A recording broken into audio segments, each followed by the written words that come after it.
Welcome everyone, I'm the captain, Ross Memphis Pamber. With me as always is my friend and the co-host, the president, Lawrence Gervais. We're broadcasting from Calgary, Region 3 of the Métis Nation of Alberta, part of the historic Métis Nation homeland.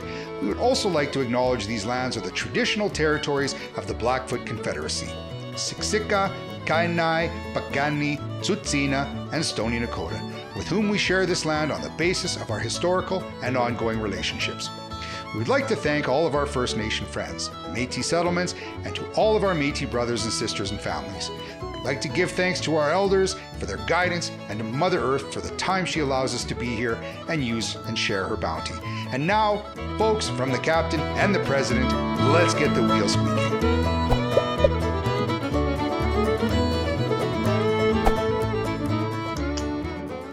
Welcome, folks, to the Squeaky Wheel. Lawrence, as always, I always love our time together. With me, folks, as you heard from our delightful introduction and our land acknowledgement, I'm with my very good friend, the co-host, Lawrence Gervais. And Lawrence, it does seem like since some of the events that we've been attending the last little while, we actually had a couple weeks off here from doing a podcast. So I'm kind of excited. This has been a busy last couple of weeks. I know both for you because of everything that's happening within our region and our communities and again, province and Canada as we go through some, let's say, difficult times, as well as just being busy. This is the summertime. Here we are just trying to enjoy ourselves, connect with our family as the province in Alberta, for example, starts to create more opportunities to gather. We got a lot of things we got to hit up on here in the next little while. So, Lawrence, let's talk, you and I. Well, I mean, yeah, it's been a long time since we've chatted. I mean, we chat almost every day, but I think, getting to our viewers, it's been a while. We had to get through some vacation stuff to getting through so many reports and year end, and still getting through that, and then as well as where we are today in residential schools, and I'm sure everybody knows about the burial site. So yeah, it's just been a huge impact for a lot of us. Well, and I think that's something that maybe we'll get onto because I know we got to talk about the barbecue, parks passes, civic elections, COVID supports. I'd like to talk about wildfires. There's a little bit of conversation about Stampede, but maybe something that's really important that we should just address right off the bat is the challenge of conversation when it comes to residential schools. And the reason I think it's I want to express the fact that it's a challenge is because we're all navigating this new experience of this is sort of new to Canada, the idea of how our Indigenous culture and the Indigenous cultures were treated. And I don't necessarily want to jump too much into too much discourse regarding what politicians might say, what other people might say. One of the things that I wanted to bring up that I find is important is that this is conversation and it can't go away, but people, we need to be respectful of anybody's attention into this conversation. There are so many feelings, there are so many emotions for everybody involved and people who aren't involved. We're learning that this is what was part of Canada's heritage. This is something we as a nation have to learn to accept. What do you find you've been coming across lately? I come across a lot of anger from our younger people, and from our older people. They're still dealing with it, and they always knew this was going to happen eventually. Certainly I was witness to the TRC hearings here in Calgary, and I watched all the survivors get up one by one to the microphone for about 3 days and talk about their experiences. And it was so heavy back then, but we knew they talked about grave sites and burial sites, or not seeing their friends anymore the next day, and where did they go? And so and then of course Cindy Blackstock's Dr. Peter Bryce's reports at the early 1900s about residential schools and him not being listened to by Canada back then. So we always know that it existed, and now it's starting to come to light. But there was estimation of 3,000, 4,000 burial sites to now they're saying it'll probably eclipse 10,000. So, it's a huge thing. And, and for us, we have people like Keisha Superno, who does a lot of ground penetration radar, and she's working on it currently, I think, at the St. Albert site. And she's only one person, I'm sure, and her company is. But Yeah. it's just going to be over time, it'll take place, and we just got to be ready for it as Canadians. But, I understand the anger from our youth. I understand that it's hitting them, and why Canada was had a significant role in it, and all this denial and taking survivors to court does not help their case, especially for the UN and international. Sort of they're looking at us, from the world, and I'm not saying it's an embarrassment, but I think it would be if the denial continues and they weren't, creating any action around it. So it is a very sensitive subject right now, but at the same time, it has to be out there. In terms of renaming stuff and tearing down statues and all those things, well, yeah, that's a result of anger right now. Um, really, at the end of the day, when we erase our history or make attempts to do that, what are we accomplishing at the same time? I think we all need to continue to talk about it. But certainly, if it does hit people and they're going down a certain street and they see the name and it triggers it, well, then, yeah, I see that, as a understanding, right? But Well, and trigger is a very important word. And I think when there is something that triggers you, you need to get further into the root of the problem or root of the understanding.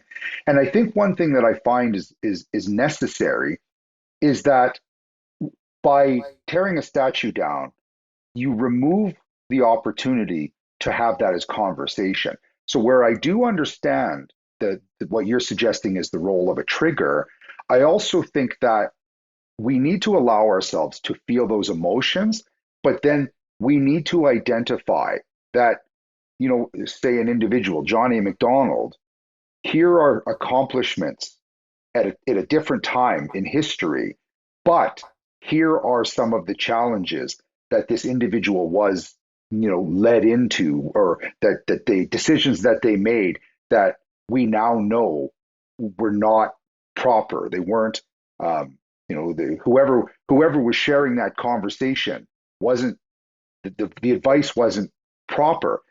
But if all of a sudden that statue's gone, we lose that opportunity to engage in meaningful conversation. So before we just start tearing everything down, I think we need to let the academics, let the historians research and say we need to have a better understanding. What led to some of these decisions so that we understand and we don't make these mistakes again? yeah, I mean, I understand what you're saying, but to me, when you mention academics, I become a little bit like, well, there sometimes they created this narrative. Sometimes Yeah, they've created so much to allow those colonizers to be hidden a little bit, and now yeah. the grassroots are starting to speak. And if it's a grassroots historian, yes, I can respect that because that's a different perspective. I'm not One saying of all the academics are bad, but they definitely had no, a contribution to this too. yeah, and one of the things that a quote that I'd heard recently from somebody who's in the world of film that is involved in many cultures, bringing many conversations, was his quote was not about us, without us. In other words, don't try to have conversation about a culture without including them, right? Don't try to do academic work without going down. And I've been in that situation before where somebody's like, "Oh yeah, well, thank you for your contribution to this sort of research." Well, I don't feel like I gave any. Like sometimes they perceive it as though, "Oh, you were around." Yeah, but at the end of the day, you didn't actually ask my opinion or get my information. So thank you for seemingly including me, but you actually weren't really involving me in this. And that's where I get frustrated, Yeah, right? We should have the ability to say, thank you for doing this report. I feel great about what I have provided. and I'm comfortable with what I've provided, or I want to leave this a little bit open because more research needs to be done. That's right. And having that openness and, honestly, these politicians, Premier's office in Manitoba especially, leave your opinions to yourself. No Yeah, one's asking for them about residential school. that is that is a fabulous point. And even though they see it as a sound bite, Hmm. right? They say, well, there must still have been something good. N- we're not necessarily at this time looking for what might be good. We have to acknowledge what was bad first. This is this is the problem. I like to think that if we could really acknowledge and recognize and focus on and ensure that we don't do things that are bad, then it's all good. But Yeah. when all of a sudden, this is sort of your quote because it's coming from a bit of inattentive, unaware. Sometimes it's better just not to say anything and say we Yeah. need people to be more involved. Yeah, but when Lagamodiere, obviously goes, in my opinion, this is what resident. Well, you know what? At that point, nobody was asking for your opinion, Yeah, right? yeah. Nobody was asking for your opinion. But Yeah. this is not going to go away. And No. folks, it shouldn't go away. But I'm really hoping and I'm praying, and as I listen to our elders and our youth who get into this conversation, and as we gather more, and this is allowing us the right and the necessity to gather and talk, that we still look now into the future.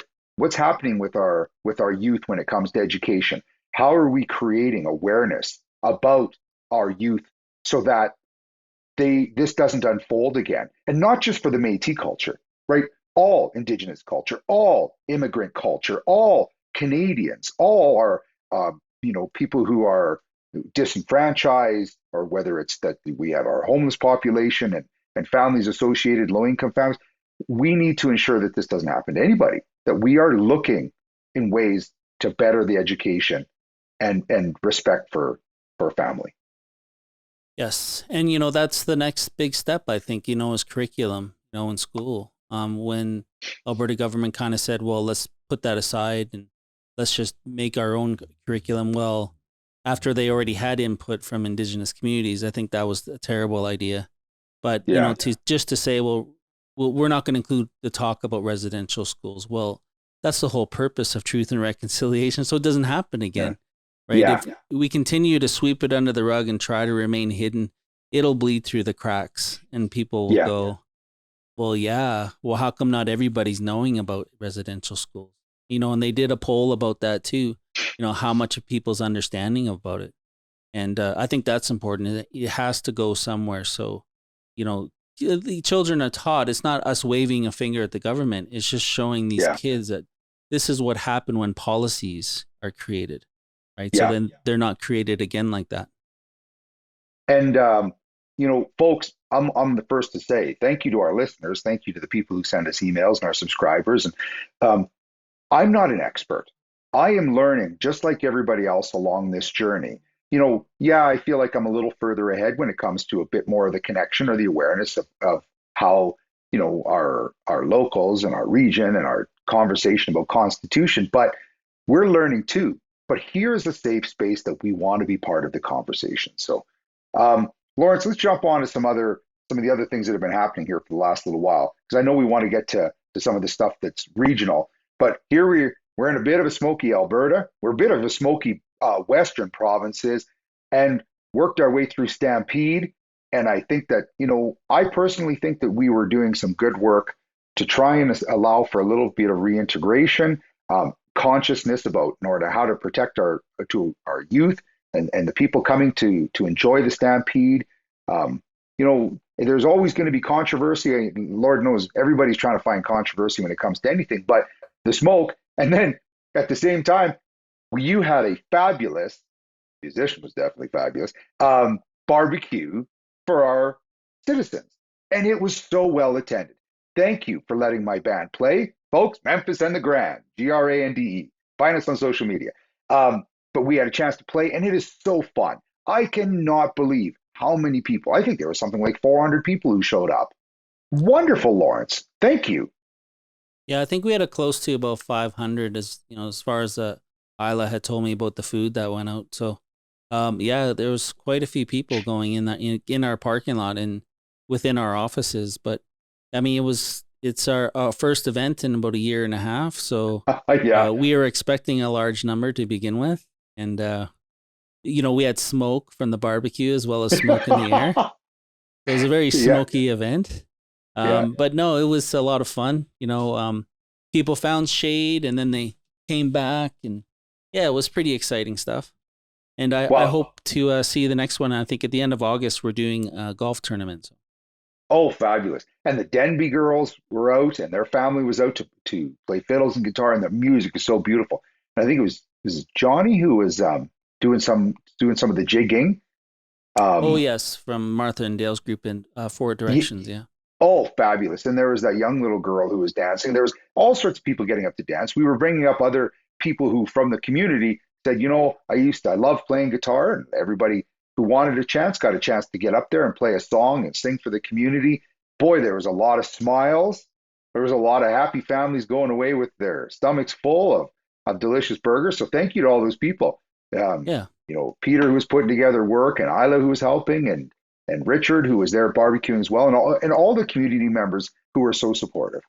Yes, absolutely. And, you know, a big thank you to Local 87. They had, you know, they did a lot of the planning, and like Peter, who's the vice president. And I know Joe was off on a movie set, couldn't be there, the president. So, but Yeah, no, it was a very well attended event. And I think our community was very, very happy with the outcome. And we look forward to the next thing on August 26th.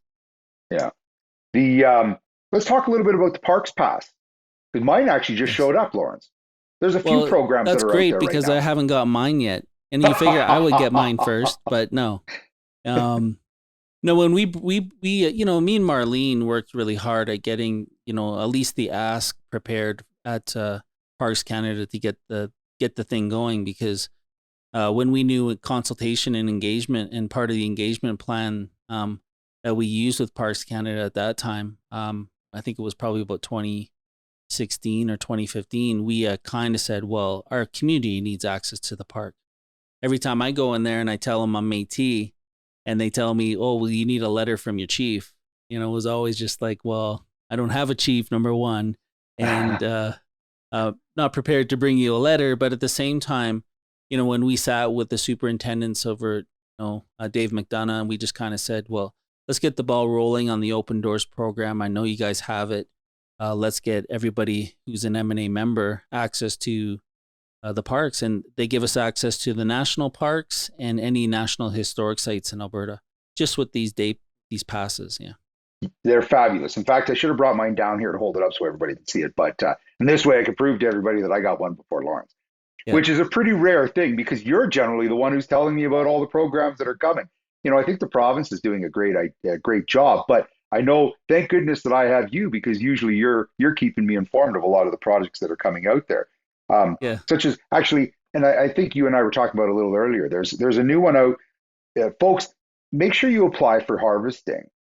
Right now, Oh, sadly, we've talked about it before. South of pretty much Rocky Mountain House, there's no allowance, but everything north, there's four areas where you're allowed to harvest. And one of the things that's happening now is that if you are a hunter, they're trying to create an opportunity that you could provide some samples from any animal that you may have right.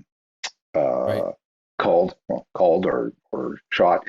And when you've done that, they're looking to try and have the Métis community support the research into chronic wasting disease, because we're trying to, find a way in order to protect our animals in that population. This is an important historical sort of allowance that was given our people and part of sustenance.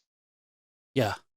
No, and you're absolutely right. But definitely, it's us managing, you know, what we're supposed to, and certainly having our input into that chronic wasting disease and the impacts on those animals. So yeah, we have to be extra careful.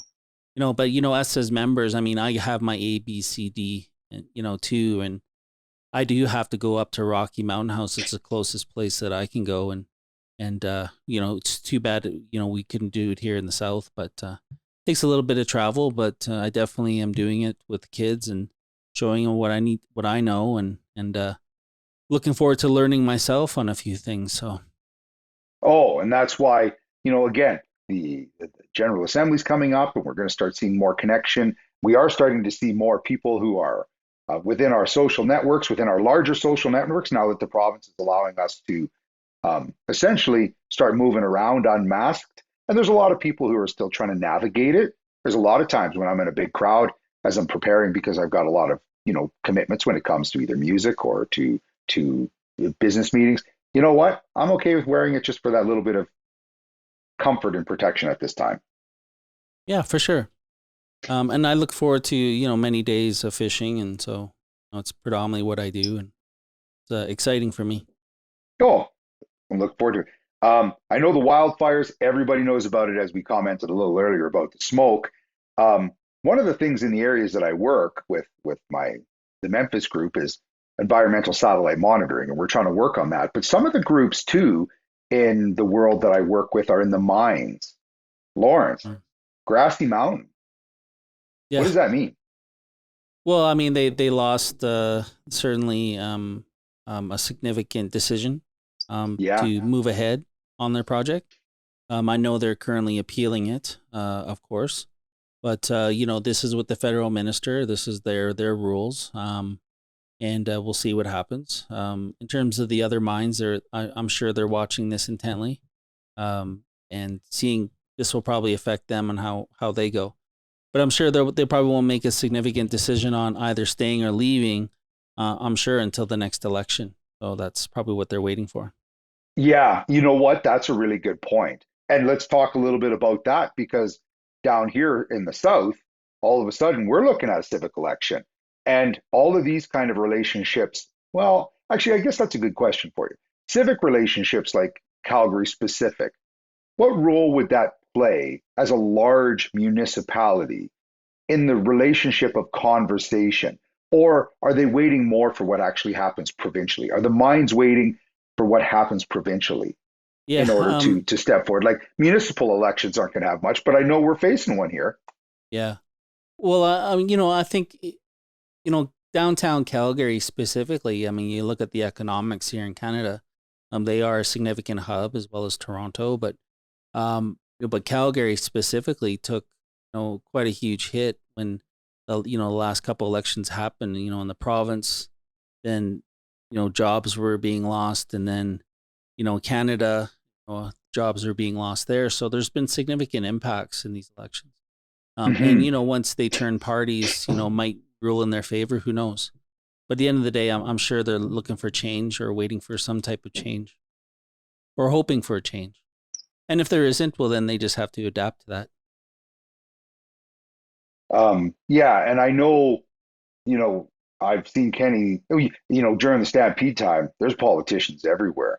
I Yeah. mean, it seems like federally, the Green Party seems like they're imploding. Like they seem like there's a whole lot going on with non-confidence, and I'm not even familiar exactly with what was happening within that community. But I think Jasmeet Singh was here with representing the federal NDP and trying to make conversation. This is that time of the year where everybody's moving around, and Premier Kenny's been bouncing around, our province pretty hard, and I think he's, trying to capitalize a little bit on the fact that look at we're open now.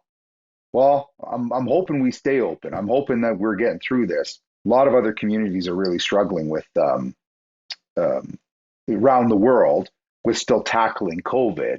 But boy, I think we've Calgarians, Albertans, and I like to think that a fair number of Canadians have been doing their work in order to try and protect their community. Yes, absolutely. And Stampede barbecues, for instance, that's an always sign that people are going to show up. And we Yeah, had, Jeff Davison and Marilyn North Pagan show up at ours, and Ward Sutherland was there, and announced his retirement to our community, and so we're sad to see him go from the city. yeah, But definitely, he is supporting certain candidates, and that's why they're there. It's part of the campaign trail, right? And they yeah. do it around Stampede. They do it for Alberta government. They do it for Canada too. So That's true. This is how it works at every level. Yeah. Yeah. Right. You keep those people who have your same sort of thoughts in mind, your supports in mind, some of the connections in mind. I mean, Lawrence, as I slowly climb my little LinkedIn pile, yeah, I look at the hill that you're on when it comes to LinkedIn. You have a great connection.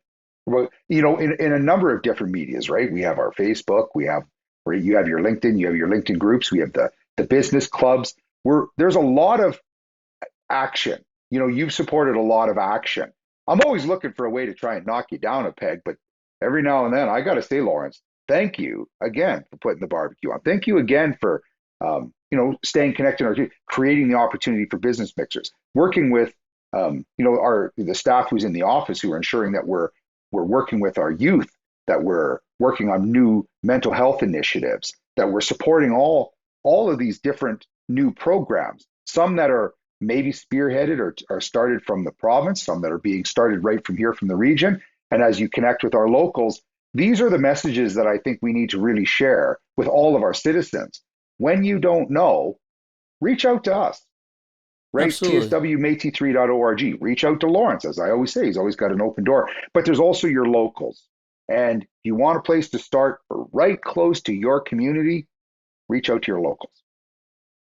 Yes. And just to go backtrack a little bit, what we're doing and what we're currently doing, but we do have plans for developing this a little further, and Yeah. certainly with being a very good close contact with places like TELUS, and to do their on demand and be a source for Métis stuff on there, and you never know what we have in the near future for Squeaky Wheel. But we had to make a certain decision whether or not we wanted it to be a Métis Nation focus, and we sort of want to branch it off a little bit more to be a little more open.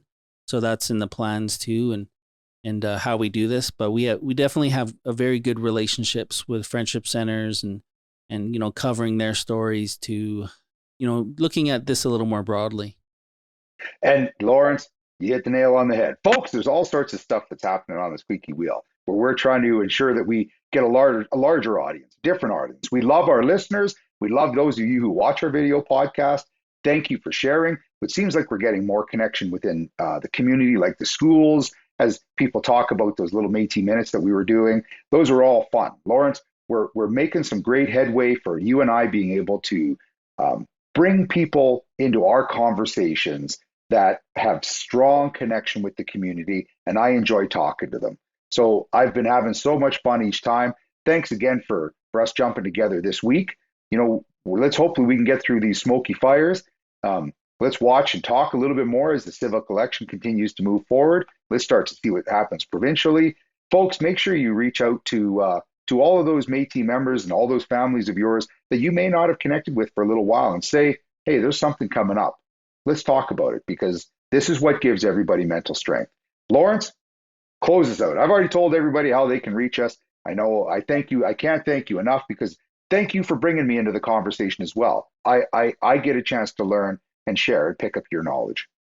Well, yes, and hopefully you get out into space one day, like Jeff Bezos. I think he's the next one. Currently, Branson's a little bit ahead of him, right? But maybe we can build a capsule and get out there and at least appreciate, a few minutes of no gravity, zero gravity, and maybe we'll land on something. Make it I guess better. we should. Next week we're going to talk about that, because Richard Branson went up, and yeah, Jeff Bezos. But maybe you and I should start putting together our own Red River Cart space capsule. Folks, if a Red River Cart space capsule goes up, all Lawrence and I ask for is that you consider us, make sure you send us and take us to space with you. So Lawrence, as always, thank you. I think we've used up our 30 minutes just delightfully. I look forward to next week, and hopefully I do have somebody that I think I'd like to bring on as a guest. So I'm looking forward to you and I bringing this individual into our conversation. And I think there's so much good that we can do. Let's continue to share this message. So from all of us here at the Squeaky Wheel, you have the President, Lawrence Gervais. I'm Ross, Memphis, Captain Pambrin. Thank you always, and thank you to our listeners. Keep the fire burning, folks.